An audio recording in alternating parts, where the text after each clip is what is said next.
Rain on the Roof, written by Coates Kinney.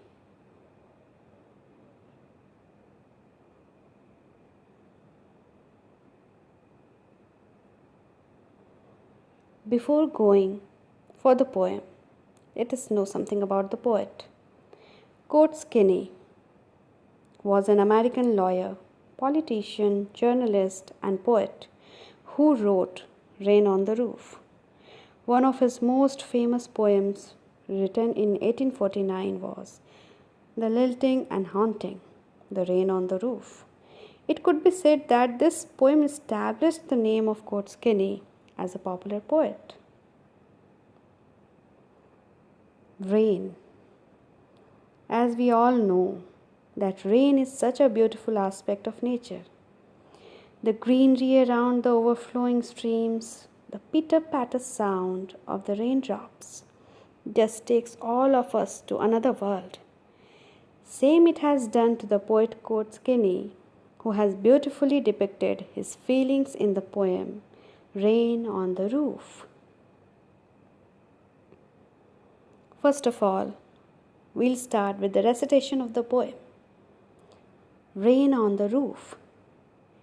When the humid shadows hover over all the starry spheres, and the melancholy darkness gently weeps in rainy tears, what a bliss to press the pillow of a cottage chamber bed and lie listening to the patter of the soft rain overhead.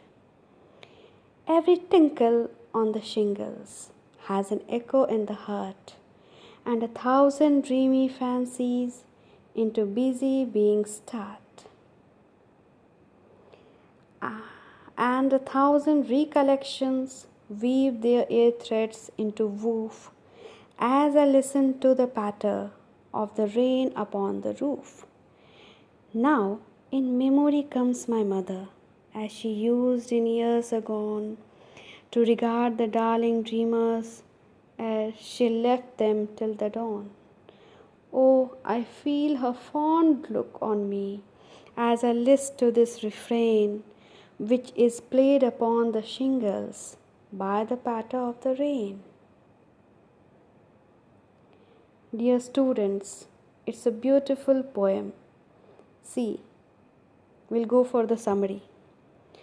Rain on the Roof by Coates Kinney praises nature and even reveals its healing power. Nature is the best preacher, we all know that. Rain appears to be a bliss when heard from a cozy bed in a lovely cottage. Here we can see that it is pleasant to imagine sleeping snugly in a cottage on a rainy night. The tinkle of the rain brings dreamy fancies or memories with bright hues of recollection.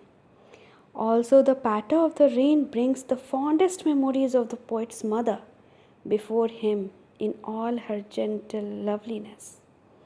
Now we have a brief idea about the poem. Let's read it stanza wise.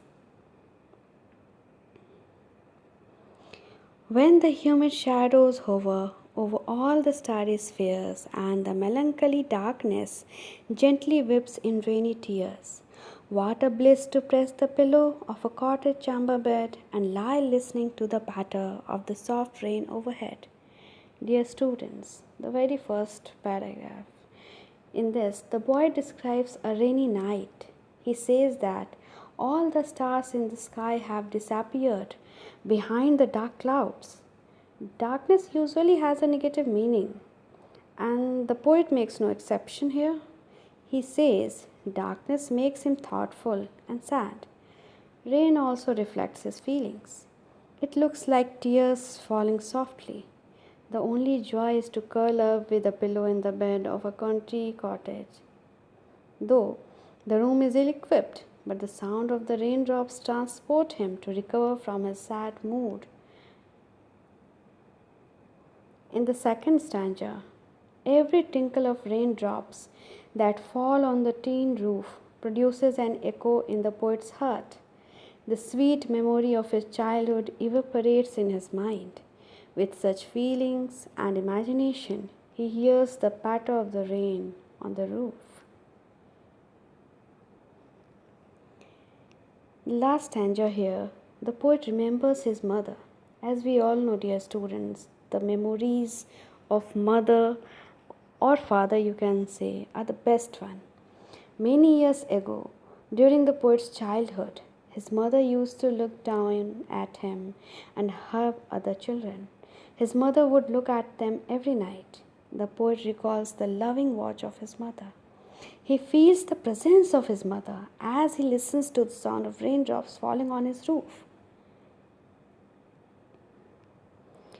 Now, as we have done with the poem, let us go for the vocabulary.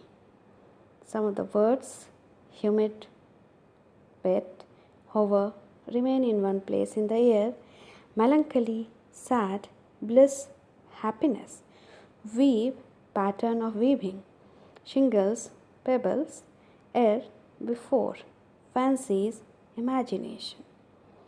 Now, dear students, this poem has a number of literary devices, which you can say poetic devices or figure of speech also. The very first one, which you already know, is alliteration. What is alliteration?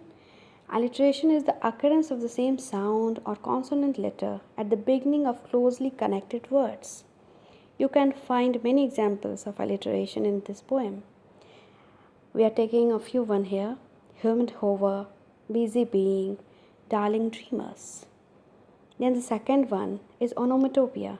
Students, it's a very interesting poetic device. What happens in this? There are sound words and it is used for dramatic effect. The word itself reveals its meaning, like patter, tinkle. These are the sounds which reflects the meaning, that these are the sounds of water falling on certain surfaces. Next one is personification. Personification is what? Making something alive, giving someone something non-living, living assets. See, and 1,000 recollections weave their air threads into woof. Now these memories are weaving something, like they are behaving like a human being. Next one is transferred epithet. The use of an adjective with a noun when it refers to another noun. Example is melancholy, darkness. Now, darkness is not melancholy, it is a human being, but it has been used for them. Rhyming scheme of the poem is A, B, C, B, D, E, F, E. I hope all of you have well understood the poem. Keep shining and happy learning. Thank you.